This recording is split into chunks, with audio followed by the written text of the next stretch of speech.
Well, defending champions, hosts of the tournament, pre-tournament favourites. Yet Australia's lifeline in this tournament hangs by a balance. They not just need to beat Afghanistan, they need to win big. Hope for a result or two to go their way when England plays Sri Lanka. We look ahead to that game on Maruti Suzuki presents ESPN Cricinfo T20 Timer. Robin Uthappa and Tom Moody in studio with me.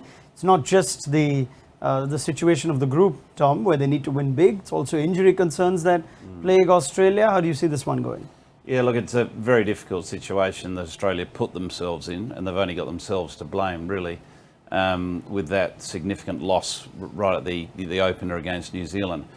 Australia need a few things going in their favour. One, ideally fitness. They've got a couple of fitness clouds over David, Finch and Stoinis. I believe Stoinis is going to be okay. The other two are still 50-50. The other thing they need in their favour is the toss.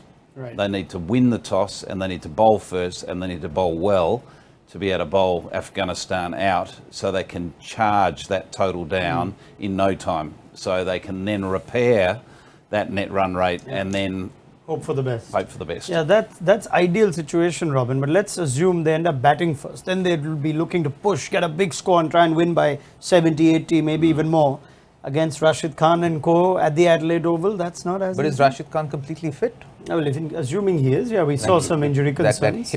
That could hip, change things. Yeah, so sure. I think from within both teams that there are some injury concerns, and if Afghanistan are playing without Rashid Khan, it could be a good opportunity for Australia to kind of cover up on that net run rate, because I think outside of Mujib, I don't think anyone will be as threatening to them. All right, let's assume, for the sake of conversation, since we don't have clarity at the time of recording about Finch and Tim David's availability, what do Australia do? Who comes in and who leads the side? Matthew Wade, I think, took charge of proceedings when Finch was away in that last game. So let's ask Tom and Robbie to weigh in. Cameron Green, surely, if one of those two don't fit? Yeah, look, I think Cameron Green's the one that all the voices in Australia are calling for. You know, incredibly exciting talent, and he can slot in at the top of the order. We've seen that he is comfortable in that role, gives them another bowling option. I did also hear Ricky Ponting sort of calling out for Cameron Green to take Pat Cummins' spot.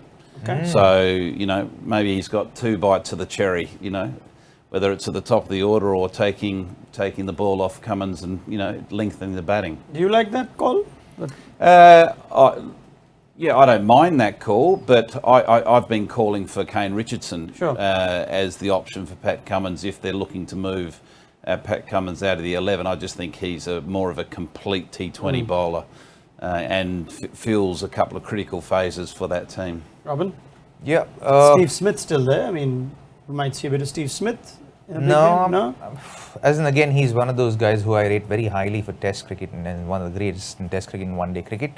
I don't think he's cracked the code in T20 cricket, so I'd rather look at Cam Green actually coming in and possibly Kane Richardson as well. So good options.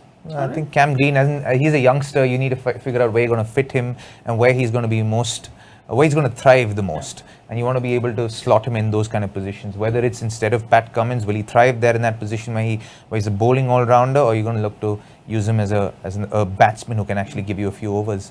I mean, regardless of whether Finch is fit or not or who opens, David Warner's role becomes so important here. It's 3 games now, an average of 6. May not tell the whole story, those numbers, but if Australia ever needed a big Warner innings, Robbie. Now's the time. Yeah. No better time than now for him.